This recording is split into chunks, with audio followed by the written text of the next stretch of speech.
జాతీయ machine national mission on natural farming అంటే సేంద్రీయ వ్యవసాయం మీద శ్రద్ధ పెడుతున్నారు. దాని మీద ఎన్జిఓస్ ద్వారా రైతులకు శిక్షణ కార్యక్రమాలు ఏర్పాటు చేసేసి ఈ రసాయన ఎరువులను వీలైన వరకు తగ్గించేసి సేంద్రీయ ఎరువులు వాటిని మాత్రమే ఉపయోగించేటట్టుగా చర్యలు తీసుకునే విధంగా కేంద్ర ప్రభుత్వం మనం ప్రోత్సహిస్తుంది. క్షేత్రము విత్తనం ఈ రెండు బాగుంటే వ్యవసాయ స్థిరీకరణ జరిగినట్టే. అందుకని క్షేత్రాన్ని కాపాడే ఉద్దేశంతో భూసార పరీక్షలు చేసి ఆ భూసార పరీక్ష ద్వారా సేంద్రీయ ఎరువులు ఎక్కువ వాడేసి భూసారాన్ని కాపాడే విధంగా మీకు తెలియజేస్తాం. ప్రభుత్వ పథకాలు రైతు భరోసా పథకం ఉందొకటి. రైతు భరోసా సాయంత్రం అవుతున్న తర్వాత రైతు బీమా చనిపోయిన వారికి మనిషికి 5 లక్షల చొప్పున ఇస్తున్నాము. రాష్ట్ర ప్రభుత్వం ఇచ్చే పథకాలు కేంద్ర ప్రభుత్వం నిర్వహిస్తున్న పిఎం కిసాన్ ప్రధానమంత్రి కిసాన్ యోజన దాని కింద సంవత్సరానికి 6,000 రూపాయలు కేంద్ర ప్రభుత్వం ప్రోత్సాహం ఇస్తున్న రైతులు. తర్వాత ఇప్పుడు నాణ్యమైన విత్తనం రైతు ముంగిట్లో నాణ్యమైన విత్తనం అనే పథకం కూడా ఇవాళ లాంచ్ చేశారు కలెక్టర్ గారు. రైతు ముంగిట్లో నాణ్యమైన విత్తనం అనే పథకం ద్వారా ఏంటంటే కేంద్ర ప్రభుత్వం వారికి యూనివర్సిటీ విశ్వవిద్యాలయం అదేవిధంగా వ్యవసాయ విశ్వవిద్యాలయం కూడా మనకి విత్తనాలు వాళ్ళు ఇస్తారు. ముందుగా షాపులో వినేవాళ్ళు కదా.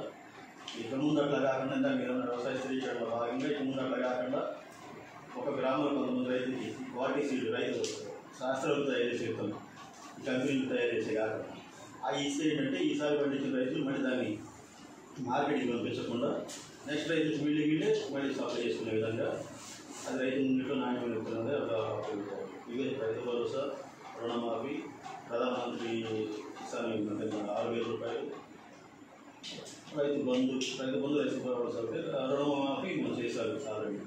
ఇవి సీజనల్ పంటల పైన ఏంటంటే దయచేసి రైతులు లూజు విత్తనాలు కొనవద్దు. లూజు విత్తనాలు ఉంటే మాత్రం కొన్నవారికి కూడా నెక్స్ట్ పథకాలు అమలు అవుతాయో తెలియ పరిస్థితి. మన జిల్లాలో ఏ పంటలు ప్రధానంగా పత్తి 3,35,000 ఎకరాలు ఉంది. తర్వాత ఒక 55,000 ఎకరాలు వరి ఉంది. ఒక 30,000 ఎకరాలు కంది ఉంది. ఈ చిన్న పంటలు కూరగాయలు మొత్తం 4,40,000 ఉంది. ఇస్తేలో 1,48,000 మంది రైతులు ఉన్నారు. వీళ్ళందరికీ ఒక 3,35,000 ఎకరాలకు గాను 7 లక్షల ప్యాకెట్లు 6,70,000 ప్యాకెట్లు మనకు అవసరం లేదు. పత్తి ప్యాకెట్లు మన డీలర్స్ దగ్గర ఇప్పుడు అందుబాటులో 7,90,000 ప్యాకెట్లు అందుబాటులో ఉన్నాయి. అవి కూడా ఇందాక కొంతమంది విలేకరులు సహోదరులు అడిగినట్టుగా బ్లాక్ చేయడం అక్కడి రైతుకి ఏ విత్తనాలు అవసరమో పోయినసారి గతంలో అల్లెవాళ్ళు కూడా పరిస్థితి లేకుండా రైతుకి ఏ అవసరం ఉన్నాయి ఆ డిమాండ్ ఉన్న వెరైటీస్ బ్లాక్ చేస్తారు అక్కడ అటువంటి ఏం లేకుండా అన్ని రకాల విత్తనాలు ఇంకా 1,20,000 రూపాయలు 1,20,000 ప్యాకెట్ అదనంగా ఉన్నాయి అవసరమైన దానికి. జిల్లాలో వ్యవసాయ శాఖ భవనాలు ఇప్పుడు జాగాలలో మరి ఉన్నాయి. దానిపైన నివేదికలు ఇస్తాం ప్రభుత్వం వాళ్ళు గవర్నమెంట్ మనం అడ్మినిస్ట్రేటివ్ కార్యక్రమాలు ఫండ్స్ వస్తే వాటిని రెన్యువేట్ చేస్తాం. ఎరువులు అక్రమ సీడ్స్ అనేది చెప్తున్నాం కదా మండల లెవెల్లో జిల్లా లెవెల్లో కమిటీ టాస్క్ ఫోర్స్ కమిటీస్ ఉన్నాయి. దానికి ఎస్పీ గారు వాళ్ళు ఉంటారు, డివిజన్ లెవెల్ డిఎస్పీ గారు ఏడీఎస్ ఉంటారు, మండల లెవెల్లో MRO agriculture officer and police department SHO వాళ్ళు ముగ్గురు ఉంటారు. వాళ్ళు ఎట్ ఎనీ టైం ఎంఓ దగ్గరికి వేసి వాళ్ళు దాడి చేయొచ్చు. ఇప్పటి వరకు జరిగిన కేసులు ఎంతవరకు? 7 కేసులు ఈ సంవత్సరం తగ్గుతున్నాయని చెప్తున్నారు. ఎందుకంటే గతంలో బాగా 40-50 కేసులు అయ్యాయి, ఇంకా 7 కేసులు అయ్యాయి. వాటిలో మనకి 27.5 కేజీల 5 క్వింటాళ్ళ నకిలీ విత్తనం పట్టుకోవడం జరిగింది, ల్యాబ్ పంపించడం జరిగింది, అది నకిలీ తీయడం జరిగింది, రిపోర్ట్ వచ్చేసింది. అలాగే జిల్లాలో కృత్రిమ కొరతలు ఏర్పాటు కృత్రిమ కొరతపై ఇప్పుడు కృత్రిమ అనేది గతంలో మీరు అన్నది జరిగిందవచ్చు కదా, జరిగింది. ఇప్పుడు కృత్రిమంగా చేయడానికి లేదు, అవకాశమే లేదు. మన దగ్గర కదా ఈ జిల్లాలో జరగలేదు. ఎందుకంటే వాళ్ళకి ఈపాస్ మిషన్స్ అనేది ఒకటి పెట్టారు, పాయింట్ ఆఫ్ సేల్ మిషన్స్.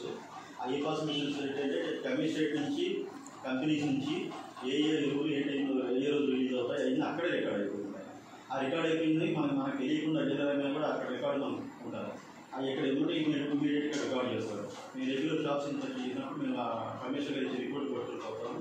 మీకు వచ్చిన ఎగురు వస్తాయి ఎక్కడ చూపించి గ్రౌండ్ మేము చూస్తున్నాము. వీడు రైతు కంపెనీ కూడా ఖచ్చితంగా అక్కడ కృత్రిమంగా కొరత అనేది ఛాన్స్ కూడా తీశారు. కాకపోతే ఇంత ముందులాగా ఒకేసారి మొత్తంగా ఒకేసారి డంప్ చేయాలి. మనకి ఎక్కడ అవసరం మనకి రిక్వైర్మెంట్ అంటే ఫేజ్ వారీగా వస్తుంది. ఇప్పుడు మే నెలలో ఎక్కువ అవసరం ఉంది, ఇప్పుడు మే అయిపోయింది, జూన్లో అవసరం అవుతుంది. ఇప్పుడు యూరియా కొంచెం విత్తనాలు పెట్టిన 20 days వేస్తారు, ఆ టైంకి సెకండ్ డోస్కి వెళ్తా అట్లా ఫేజ్ వారీగా ఇస్తున్నారు తప్ప ఒకేసారి యూరియా కూడా ఒకేసారి ఇంత ముందులాగా గోడల నుండి వచ్చే పరిస్థితి.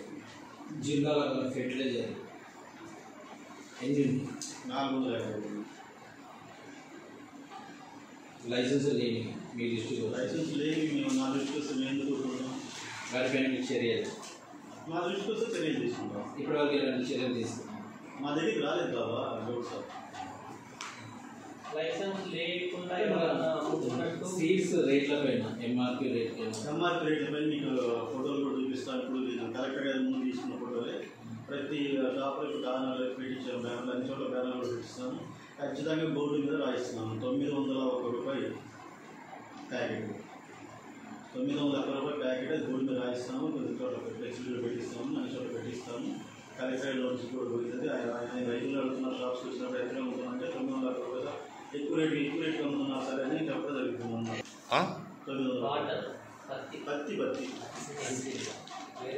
కొంతమంది రైతులు తెలంగాణ షాప్కి వచ్చినప్పుడు అడగడం జరిగింది. సార్ పోయినసారి కంటే రేట్ ఎక్కువ అమ్ముతున్నారంటే ఎంత అమ్ముతున్నారంటే 900 అమ్ముతున్నారు, పోయినసారి 354 ఉంటే మేము క్లియర్ కట్ చేసి వస్తాం. మాకు వచ్చిన దాని ప్రకారం సంవత్సరం ఇచ్చేది రేట్ 900 రూపాయలు. ఈరోజు తెలంగాణ రాష్ట్ర అభివృద్ధి దినోత్సవంగా మీరు రైతులకు మంచి క్వాలిటీ నకిలీ విత్తనాలు దొరికిపోవద్దు, రసాయన ఎరువులు ఎక్కువ వాడవద్దు, భూమి సారాన్ని కాపాడుకోవాలి. ఆథరైజ్ డీలర్స్ అంటే లైసెన్స్ ఆథరైజ్ డీలర్స్ మాత్రం కూడా విత్తనాలు ఎక్కువ దాన్ని బిల్ దగ్గర పెట్టుకోవాలి. పంట చేసుకొచ్చిందాక మరి వాళ్ళ ఆరోగ్యంగా ఉండాలి, ఆనందంగా ఉండాలి, దేశానికి పరిశ్రమ వస్తారు. ఇది మా ఫ్రెండ్కి సంబంధించి ఆధార్ రికార్డ్ చేశారు.